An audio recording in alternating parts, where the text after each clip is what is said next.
Here I am, 2024, have my Hmm. own practice since 2004.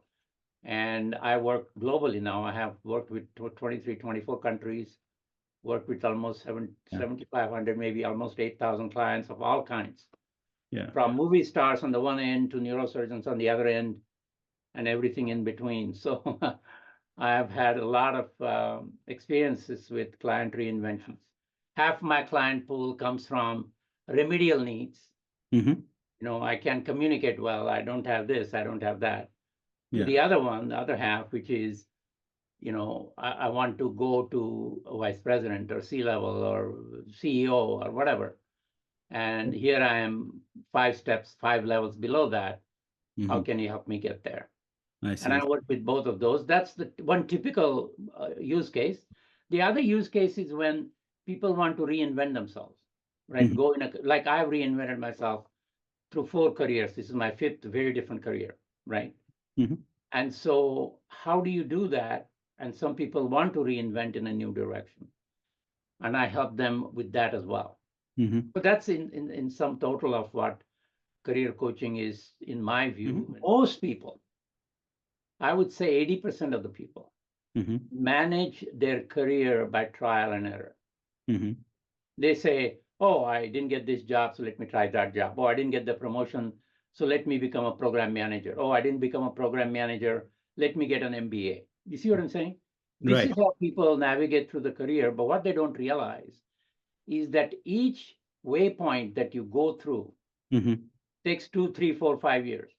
Right. And then if you don't get what you aspired to get at the end of those 4, 5 years, Hmm. you say, oh, no, no, I need to go in a new direction. Right. And before they know it, they're 65 and say, Dilip, what happened to my life? Well, Yeah. the Yeah. interesting thing is Yeah. the correlation between IQ and your grades Yeah. is almost 98%, Hmm.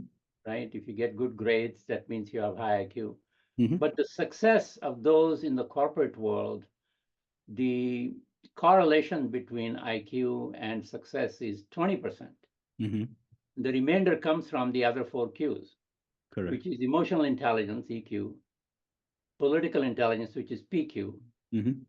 contextual intelligence, which is XQ, Hmm. and social intelligence, which is SQ, if you want to call it that. The other thing I was thinking about was, people come to you from different countries, all ages, different professions, walks of life. Uh, what are the top three things you find in common amongst people who come to you for help, if there are three things in common? And maybe you can generalize. And what are the top three things you identify and recommend that make an immediate impact? Hi, viewers. My name is Upesh Jain. Greetings from the San Francisco Bay Area. I'm the host of the Exec Talk channel, a forum I started to talk to CEOs, executives, and other luminaries about their journeys and distill their experiences and learnings for our viewers' benefit. Today, we have the privilege of talking to Dilip Saraf, an acclaimed executive, life coach, and career transition specialist.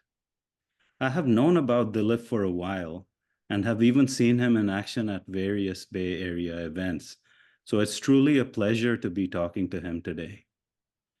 Dilip has distinguished himself as LinkedIn's #1 career coach from amongst a global pool of over 5 million coaches when LinkedIn first started ranking them professionally based on the number of client recommendations on their profile. Having worked with over 7,500 clients from over 23 countries, from a variety of professions, and having worked with nearly the entire spectrum of age groups, Dilip has developed a unique approach, bringing meaning to their professional and personal lives. After getting his BTech from IIT Bombay and Master's in Electrical Engineering from Stanford University, Dilip worked at various organizations, starting as an individual contributor and leaving the corporate life as Vice President of Engineering, and then transitioning through 4 different careers, arriving at his fifth right when the Silicon Valley was imploding during the 2001 dot-com burst. Dilip is passionate about his work and has made a major impact in the lives of his clients through his career coaching. Dilip's focus has been career transitions for professionals at all levels and engaging them in a purposeful pursuit. Working with them, he has developed many groundbreaking approaches to career transition that are now published in his 5 books, his nearly 600 blogs, hundreds of articles, and interviews. Dilip's central theme in his practice is to help clients discover their latent genius, create a strong leadership narrative, and then build a value proposition around it to articulate a unique verbal brand. This is transformational. Dilip is also a sought-after speaker and mentor at public and private forums on jobs, careers, leadership challenges, and how to be an effective leader. Dilip, I'd like to extend a very warm welcome to my channel, and I'm really excited to be talking to you and benefiting by your wisdom. Thank you, thank you, thank you, Upesh. You've been very generous in your introduction. I don't even think I deserve half of what you said. But in any case, let's move on with where we are and have some discussions around what you think will Absolutely. work for your audiences. Absolutely. So Dilip, typically I go through the journey of the person. So I'd like to understand a little bit about your early life, role models, early influences, etc. If you could shed some light on that, that'll be Oh, great. sure. I was raised in a place called Belgaum. It's the south of Maharashtra state. Mhm. And I did my high school graduation from Belgaum, then moved to Bombay and joined Ruparel College, followed by IIT Bombay, Powai. I was, I think, the third or the fourth batch. We were one of the early batches of IIT. And my early influences would be famous people, scientists like Oppenheimer, Mhm. Maxwell, Einstein, Feynman, those kinds of people. I used to read their bios with great interest, and I just was fascinated by how their mind worked. Mhm. And those were some of the early recollections I have of how I decided to go to engineering and science, and in a way kind of connected with that. So Mhm. that's my early childhood and through graduation. I came out of IIT Bombay in 1965 Mhm. and then joined a major conglomerate as a management trainee because, it was such a coveted post that I had to kind of, qualify myself that about 100,000 people had applied and they selected only 8 or 10. Mhm. And I was one of them. So I was impressed by I was able to do that. Right. But I realized soon afterwards that that was a mistake. Mhm. And I did that for 3 years and came to Stanford after, I think it's 1968. Mhm. Got my master's, and I've been in Silicon Valley since 1968. Wow. Wow. And why did you think that was a mistake? The I think it was more of a how they portrayed the training and the executive ranks that they. It was one of the largest conglomerates in India, based in New Delhi or Delhi at the time, Mhm. and it was very family centric. There was no, and whoever got the most attention from the head person, I see. Lalaji, got their attention, and I found that the whole management style was quite arbitrary in terms of developing younger people and giving them equal opportunities and so forth. And management was very different then, especially in India. Mhm. And when I was up close to how they worked, and I was working with the highest echelons of the owners and so forth, Mhm. I realized that that's not what I want to do. And I went back to my roots in engineering and came to Stanford to do my master's. And in 69, I graduated and started my career in the Silicon Valley. Excellent. So it's almost like stifling your autonomy in some ways and preventing you from doing things or having independent thinking. It's that, but more than that, when I looked at the people Mhm. who, as career executives, had reached highest levels in that conglomerate. Mhm. It was the fourth or the fifth largest conglomerate in India at the time. I see. And I asked myself the question, do I want to be one of them? And even looking at, dozens of those really very senior executives, I couldn't come to the grips with the fact that, no, I don't think that's what I want to be. Sure. You And couldn't see so yourself there. Yeah. that was a moment of truth for me, Okay. and and I don't regret that at all. But that was a great experience Hmm. in how a completely different style of managing can, turn you off in a way, because you get the perspective of one style of management, right? And when you come to the US, it's very different. Of course, I've gone through many corporations here, Right. but the whole ethos of how managers work in India and Mm. defer to the owners and so forth, it's a very different spirit. Sure. Okay. Yeah. Sometimes you discover what you don't want to do by Yeah, being in a right, situation, right? right, right. So it's an example of that. So, and now that you came to the US, to Stanford, uh, what were some of the experiences before you became a career coach, and how did they shape you? Okay, so I was actually a circuit designer for the first 10 years at Stanford Research Institute, actually, SRI International. All right. Yeah. And that's where all the breakthroughs were happening. Internet was happening at SRI at the time. Mouse happened at SRI at the time.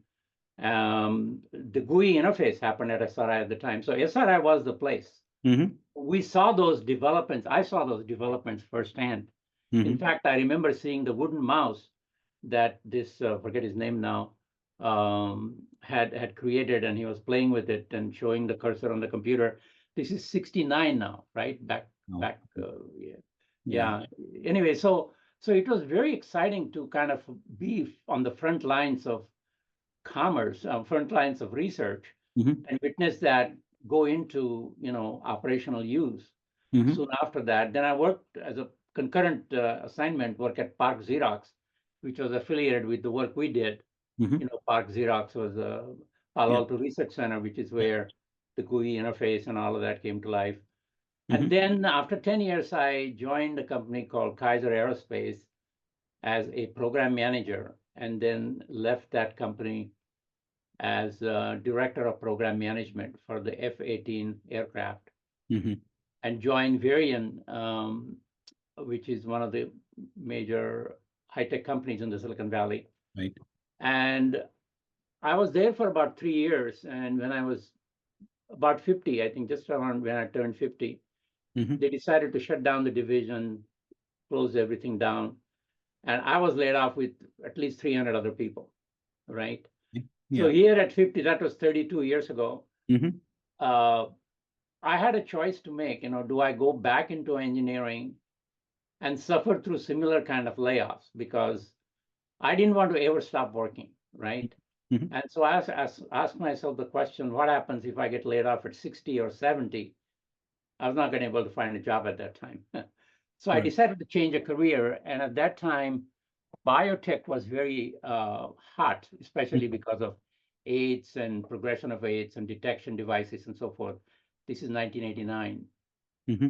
So I went to a biotech company and said, why does it take you so long to develop this AIDS detection device?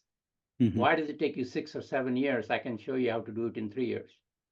I really didn't have any idea how to do that, but I knew I could do it. Mm-hmm.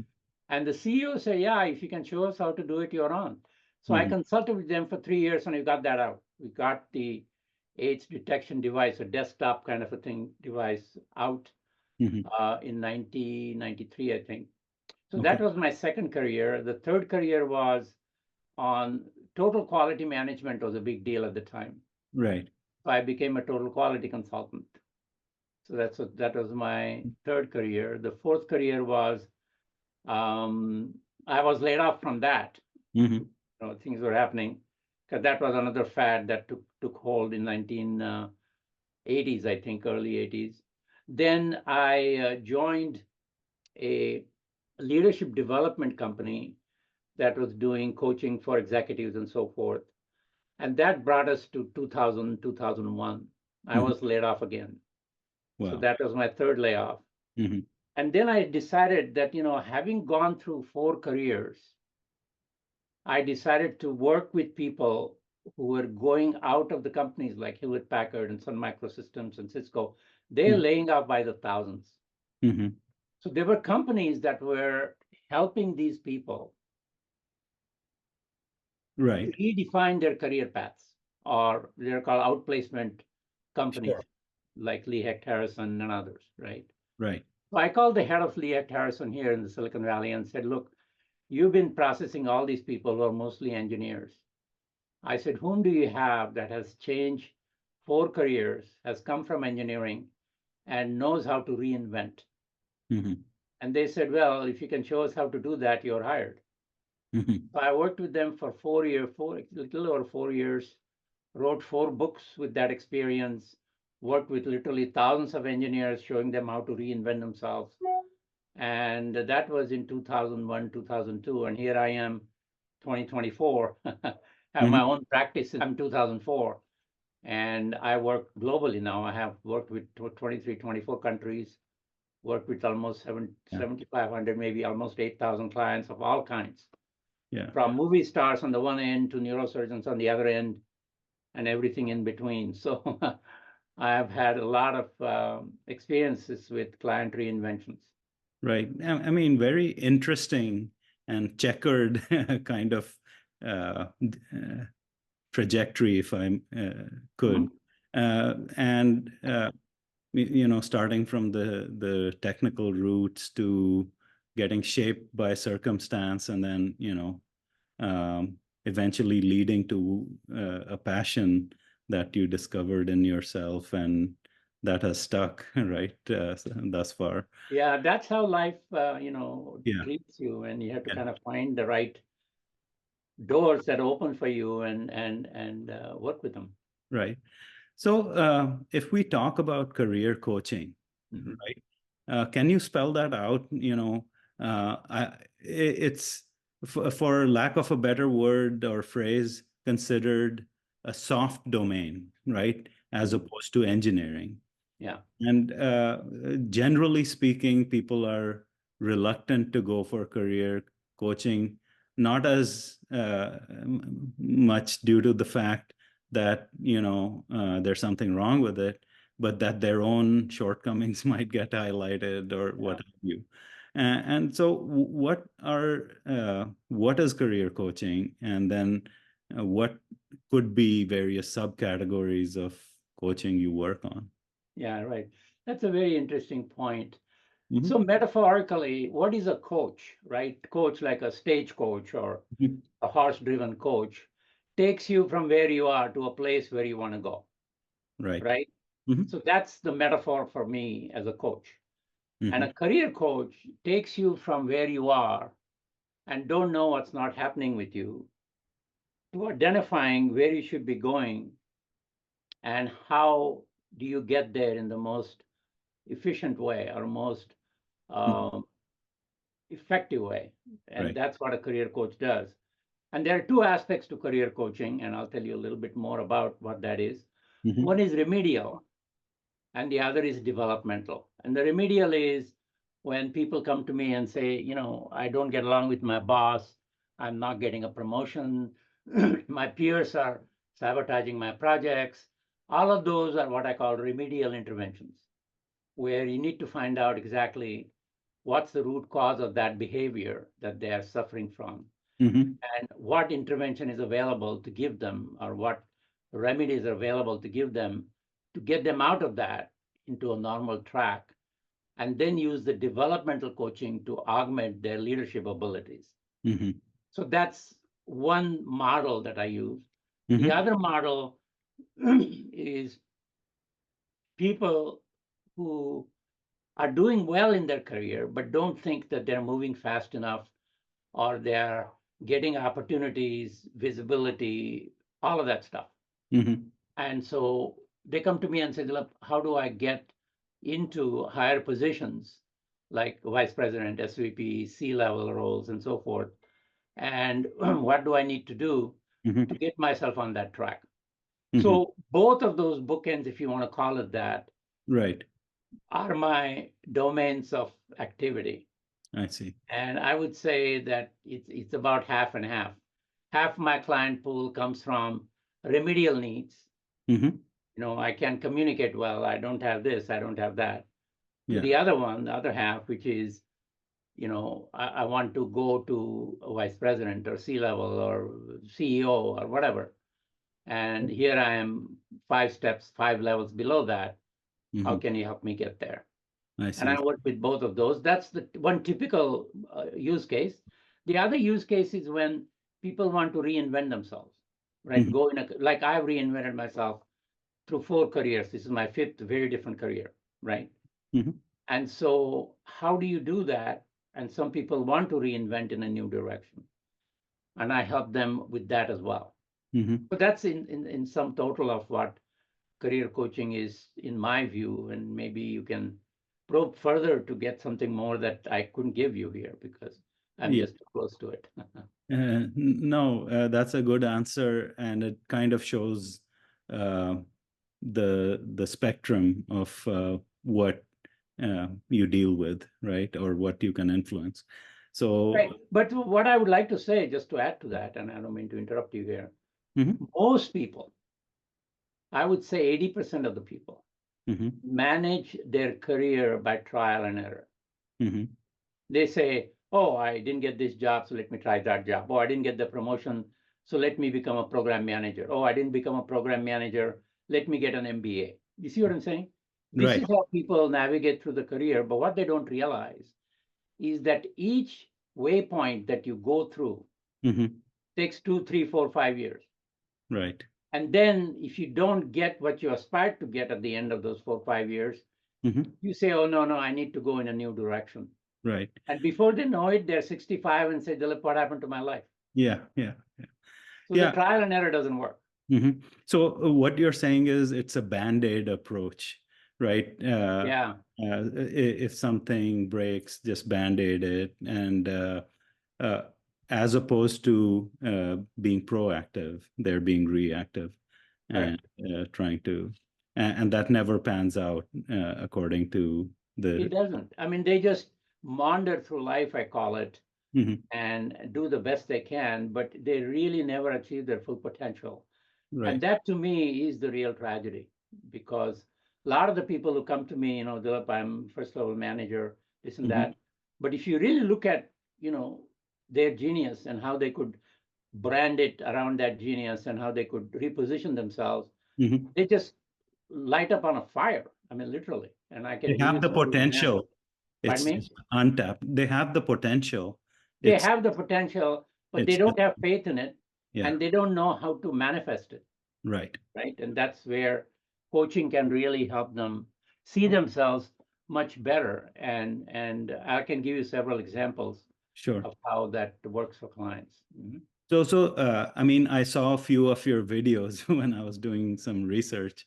So, Mhm. one example, actually two, stand out based on your comments that you just made. So, one is you give the example of being a passenger on the bus Right, as opposed to being the driver of the bus. right, correct, And exactly. and so I think that covers point number one, that Yeah, they are reactive or following the band-aid approach. And then number two, that kind of really, I knew part of it, but not the whole thing, was that, IQ, the mhm, correlation between IQ and getting good scores on tests and good marks in examinations is uh, valuable at the beginning of your career when correct, you in school or in university or when you're just getting out. right. But as life happens, there's five cues, as you say, that really matter and Yeah. come into the picture. So I don't know if you want to talk about those cues, but Yeah, we can talk about it. The interesting thing is yeah, the correlation between IQ and your grades yeah, is almost 98%, mhm, right? If you get good grades, that means you have high IQ. Mm-hmm. But the success of those in the corporate world, the correlation between IQ and success is 20%. Mm-hmm. The remainder comes from the other four Qs, Correct. which is emotional intelligence, EQ, political intelligence, which is PQ, Mm-hmm. contextual intelligence, which is XQ, Mm-hmm. and social intelligence, which is SQ, if you want to call it that. I see. So these are all learned skills. In other words, IQ is basically inherent. You are given that, Right. and you can't negotiate that. Mm-hmm. But you can certainly negotiate your EQ, and you can develop the growth mindset, as Carol Dweck has said in her book. Mm-hmm. And same thing with PQ, political intelligence. Now, when people say politics, politics has for some reason negative connotation. Right. In my view, the word politic means shrewd. It's an Mm-hmm. adjective that means shrewd. Mm-hmm. So how do you become shrewd in dealing with others Mm-hmm. without politicking? I mean, I'm using that disparagingly. Yeah, I And think. there are ways to do that. I mean, if you look at how you meet other people's agendas Mm-hmm. while serving your own agenda, that's the sign of a good PQ, Mm-hmm. political intelligence. Right. And those who do that are very successful. Mm-hmm. And I would like to say this at the end. I have at least three IIT gold medalists Mm-hmm. as my clients Mm-hmm. who haven't risen past the first level management. Mm-hmm. And they say, Dilip, my boss went to University of Santa Clara and he's a vice president now. Mm-hmm. I went to Stanford, I went to IIT, I have a gold medal. What did I do wrong? Mm-hmm. Literally. I mean, these are Yeah. at least two out of the three have said the same thing. Right. And the third one is struggling why he isn't even a manager. So, you know, it really doesn't take you beyond your graduation to have high IQ, a Right. high IQ. The Okay. others you can develop, and that's the real And uh, what about contextual and social? contextual intelligence is simply said, reading the room. You walk into a room Mm-hmm. and you get a sense of what you should say, what you should not say. Mm-hmm. Some people don't have that sense. Right. They come, blurt out something loud, and they get Mm-hmm. so badly dinged because they were completely out of context Mm-hmm. that they get, Having very a filter in bad some ways. treatment as a result of that. That's called contextual intelligence. I see. And what's the other one? Social. Oh, social intelligence is basically understanding how to connect with people socially, right? Mm-hmm. For example, there is a DEI now, diversity, equity, and inclusion. Mm-hmm. How do you use that to your advantage to basically manifest Mm-hmm. in a much better way than if you just say, I'm so and so, I know, what my religion is, and that's what I'm going to stick with, and so forth. People get very parochial about their background. Sure. And if you are socially intelligent, you learn to assimilate different elements and learn from different people in a positive way rather than condemning what you don't know or don't agree with. I see. Okay. Yeah, that's wonderful. I mean, so there's while your IQ might give you an initial jump, but uh, steering through life's challenges requires other acquired skills, right? Correct. That's Absolutely. important. Okay, thank you for that answer. So you mentioned and you have written 5 books, right? The 7 Keys to a Dream Job, Conquering Your Workplace, Pathway to Career Nirvana, Reinvention Through Messaging, Rehired, Not Retired. So quite a few different topics. How did you think of book writing? What was the motivation? And how did they come about? And then how did people respond to them? Uh, Okay, I think the motivation for the book came about as I was entering my first career coaching stint, if you want to call it that, because in 2001, I had joined this company that was helping people go through the transition process. mhm, The company's name is Lee Hecht Harrison. Mhm. They're an outplacement company. And I found, I mean, I was seeing every day, day in and day out, anywhere between 6 to 8 engineers. Most of them were engineers, some were in marketing, some were in sales and so forth. But they all came from high tech, Mhm. right? And I found that to help them at that time, there were no jobs in those specific areas where they came from. So they had to reinvent themselves. Mhm. So I figured out a way to help them through their reinvention by first understanding what their innate gifts are, what I call their genius, Right. and tie that genius to the stories that they have during their work life that I need to kind of flesh out from talking to them, asking them to write stories and so forth. And I codified that into a process that allows them on their own to kind of glean into their genius, Mhm. take a peeking window, if you want to call it that, into their genius. And once we verbalize that, Mhm. and once we create a brand around it, their whole attitude about themselves changes. They say, wow, I didn't realize that this is so powerful for me to, uncover my own genius and how I can apply to different use cases. This is the first revelation they have at age 30, 40, 50. That's what I'm talking about. Right. Until then, they didn't even know. I said, how come you didn't realize that you have this gift? Mhm. They say, well, I did that every day, so I didn't think much about it, But when Mhm. you sit down to write about how it manifests and how you articulate that into a statement of genius, Mhm. that's the real breakthrough for the first book. I see. 7 Keys to a Dream Job. And that's the practice that I codified that now, and I work with almost all my clients identifying how to get to that genius and build a verbal brand around it. And once you own that brand, you can do pretty much anything you want in any direction, as I have done 5 times. I see. Yeah. I mean, and similarly for other books. Okay, so the second book I wrote was Pathways to Career Nirvana. And what I found as I was kind of going through this uh, process of Mhm. writing the first book, I said, there are different pathways how people can get into their career, you know, manifestation, and they're all different, in a system. Probably, I'm a systems thinker, Mhm. and there is a principle called equifinality. That means to get to the end point in a system, there are multiple pathways that can take you there. Mhm.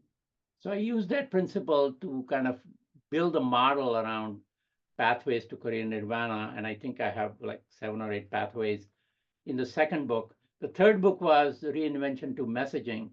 Mhm. And what I found was most people struggle with their message. They don't know how to write concise, succinct stories Mhm. about how they manifest their genius to create something really a breakthrough, right? And Right. that's when I wrote that book about how what you say and what you really are poles apart. And how do you kind of bridge that gap in the way you message yourself?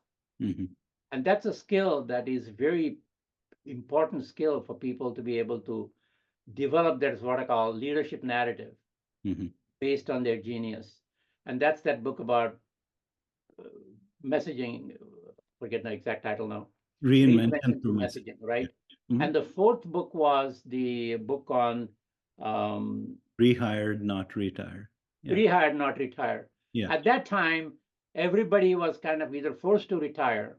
Mhm. Now I'm talking about 2005, 2006, or take early retirement.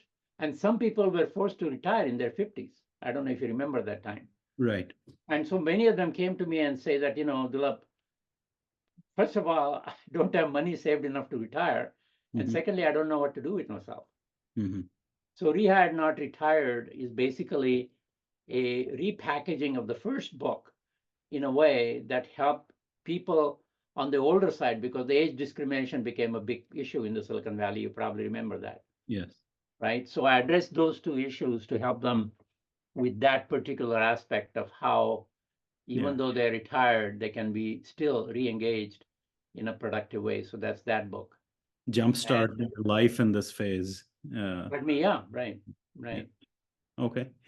Uh, Great. I mean, so the other thing when I was researching your background, in this day and age, I mean, some of the times you mentioned there was no social media, there was no internet. I mean, it was in its very nascent stages, right? Right. So, today people have access to the internet, blogs, videos, social media. So sometimes they think they can self-coach, right? Yeah, right. Go to YouTube. There's so many, videos available. Just listen to them all and self-coach.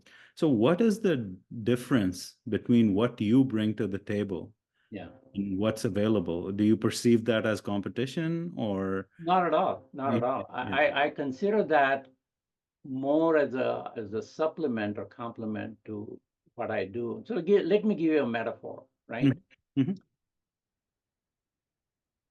Self-help books and all of these things that are available out there. mhm, It's like, let's say that you don't know how to ride a bicycle or you don't know how to swim. And somebody says, oh, go read the book on how to ride a bicycle and you'll be able to ride a bicycle. You can't, mhm. right? Somebody has to run with you and hold you until you Yeah, know how the balance works and then let go, even have training wheels, right? I mean, just as a yeah, metaphor, I'm saying. yeah. Same thing is swimming, you know.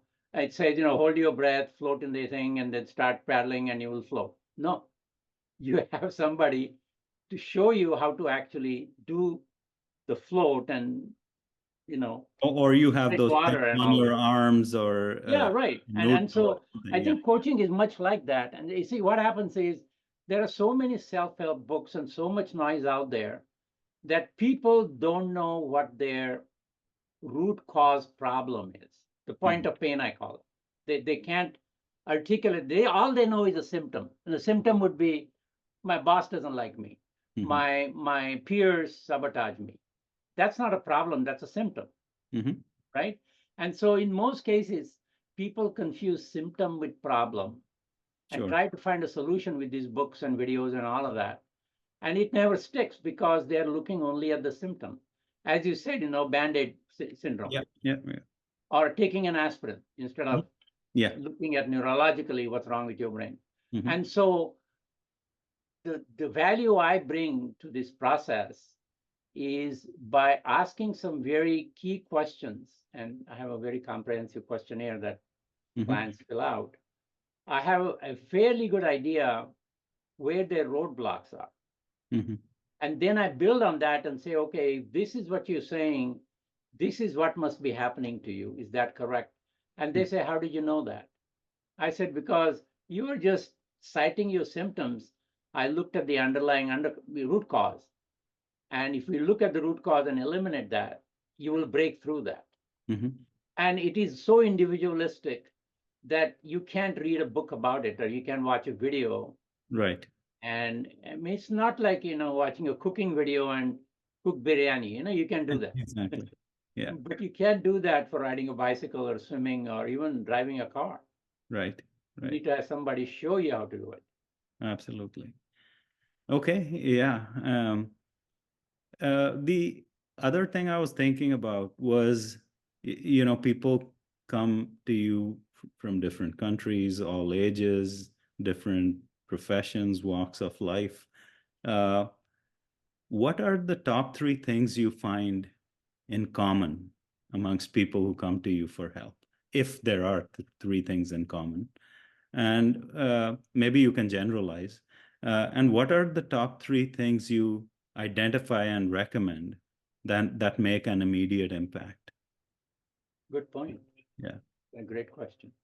Okay, I would say the three things, if you limit yourself to three things that are most common, Hmm. is first, they operate in what I call unconscious incompetence. They don't know what they don't know, right? Right. And my role is to hold the mirror through my initial questionnaire and discussions and first session Hmm.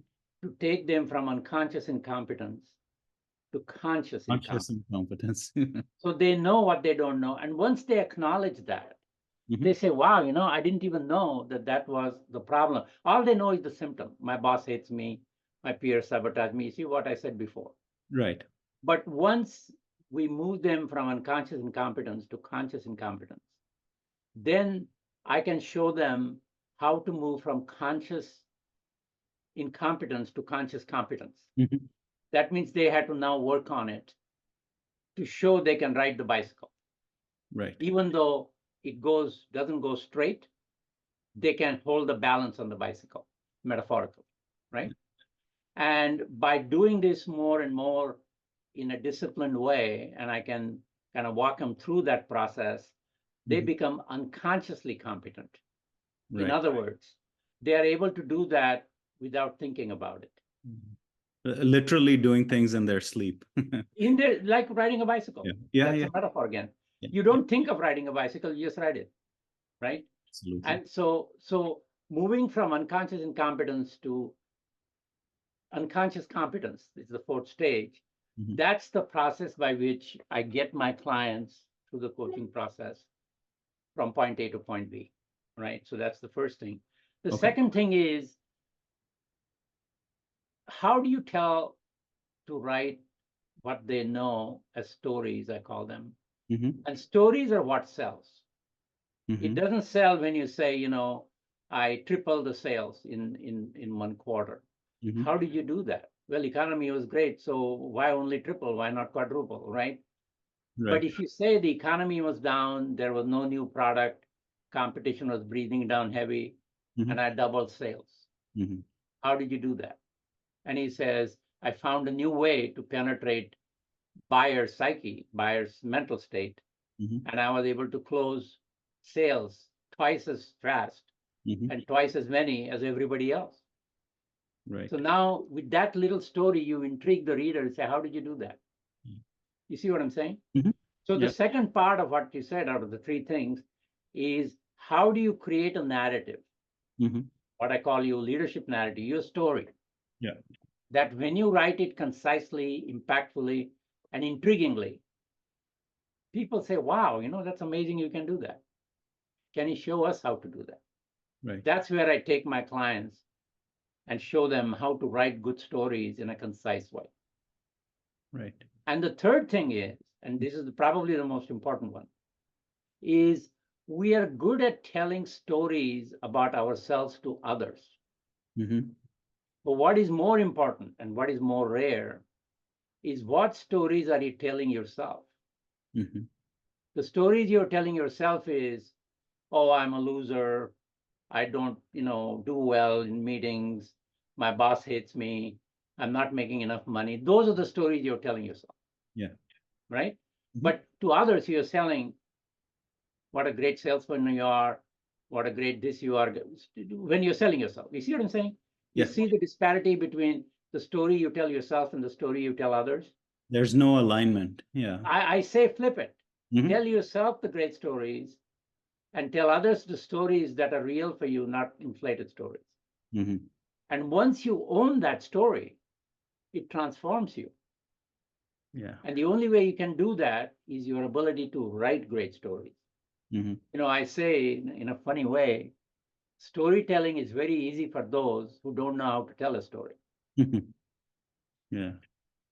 And so part of my practice is helping clients write and tell their stories. So those are the three things. I don't know if that makes sense to you. Very well put, Dilip. I mean, and on the third one, if you're telling the good stories to yourself, what is the psyche behind that? That it boosts self-confidence, it makes you believe in yourself. What is the? I'll tell you, okay, very good point. I'll tell you my own story, right? Mhm. When I started career coaching in 2001, 2002, somebody asked me, Dilip, what do you do? Mhm. I would say, I do career coaching. That was my answer, Mhm. right? And in early, start of my this role, I got some really good successes, people who were really struggling with their careers, and I helped them land really well. And just fortuitous, it happened, right? Serendipity, I call it. Okay. And when I realized that I was able to do that 2 or 3 times in a row Mhm. and letting them land very senior roles, I changed what I was saying. So when people ask me, Dilip, what do you do? I stopped saying I do career coaching. Mhm. I said I am a career coach. Mhm. See the shift in the way you say yourself?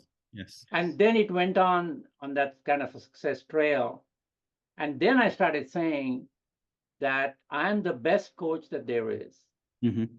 And if you find a better coach, let me know who that is. Mhm. Right? Yeah. That's the story I told myself. And that's when I became LinkedIn's #1 coach. This is 2005, 2006, 2007. Yeah. And I stayed at the top of the list until they stopped ranking them. I think it's 2012 they stopped ranking them because there are too many types of coaches now. That's true. Right? But Originally, they were only career coaches. Now there are hundreds of coaches. right. But that's a wonderful illustration, with subtle points in there that can make a difference. I mean, how you kind of communicate and what your messaging and narrative is. So, thank you. So And it's the stories. I mean, sorry to interrupt you. yeah, no worries. It's the Yeah. stories that you tell yourself that makes the difference. Mhm. So, Dilip, how do you keep yourself motivated and current? And like, what keeps the flywheel going? You know, Actually, you it's I don't even think of that. It's inspirational and not just motivational. right. And the inspiration comes from clients Hmm. because clients bringing the latest, like for example, AI, Gen AI is a big deal right now, and a lot of clients are struggling with how to message, how to package their thing, and so forth. So I had to learn about how that all works and how automation works and how intelligent automation versus artificial intelligence, all of those things, right? Right. And so by working with clients and when they're struggling with the latest things, because that's what they're struggling, right? Hmm. I have to force myself to understand how to codify that Hmm. into the body of knowledge that I have for coaching and development and so forth. Yeah. And that's actually, I work 7 days a week and I get up at 3 in the morning. Wow. And I mean, you may not believe it, I have like 1,100 some clients right now. Wow.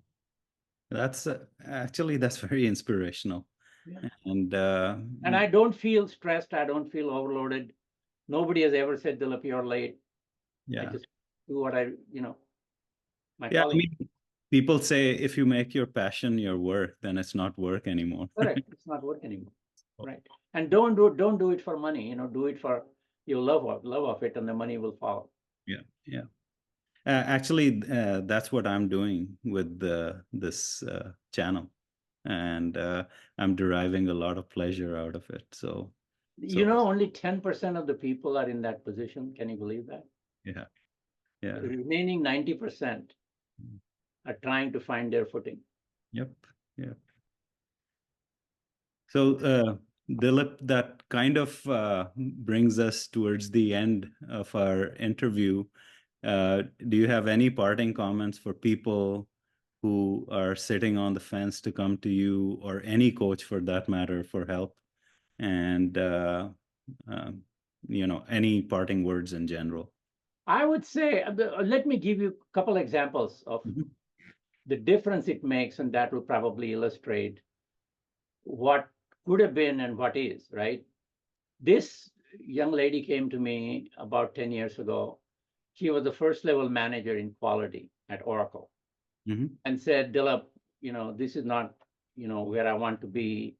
I want to be a VP somewhere. I want to be a senior executive. And can you help me get that? Mhm. Right. Today, she is the president of a $3 billion business at SAP, as an example. Wow. Right. Another example is a person, 73, 74 years old, very accomplished senior fellow at HP, Mhm. right? He was laid off 5 years ago. Mhm. And he came to me, he said, Dilip, I'm 73, I have never looked for a job. I don't even know where you can find a job, right? And who is going to hire me at this age? Mhm. And I said, look, first of all, don't think of age as a barrier. Let's look at what you have to offer in terms of value, right? Clearly, there was no job that was available. So we wrote to the CEO of a major laboratory called Mhm. Cable Labs. It's Okay. like Bell Labs used to be. Yeah. And it's you know what Cable Labs is? It's a consortium of all of these telcos I putting see. billions of dollars to develop future technology. Sure. So we wrote to the CEO and said, look, you guys should be in the Silicon Valley if you want to really look ahead 5, 10 years in technology. Mhm. You can't be in Salt Lake City or some other place, Yeah. right? Mhm. And if you want to come to the Silicon Valley, there's a perfect candidate who could head your operations. Mhm. And let me introduce you to him. And they Mhm. hired him. He's heading the labs now, and he's 78 probably. So you almost have to create the need and then fill. Yeah, Yeah. right. So you show what they don't see Right. and create something that doesn't exist. And I've done that a lot. I've done that for myself, but Right. I've done that for other clients as well. And Awesome. it's easily doable. It's not like I have monopoly on it. Yeah. But people don't think in that dimension. They say, well, there are no jobs. I said, well, then I can show you how to create one. Right. Oh, very valid points, all of them. And Dilip, I really appreciate you and acknowledge you for making time for me and my viewers, who I'm sure will benefit tremendously.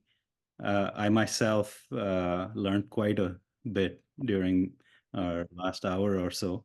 Yeah, And and I learned from you too. These interviews are very helpful, yeah, open you up.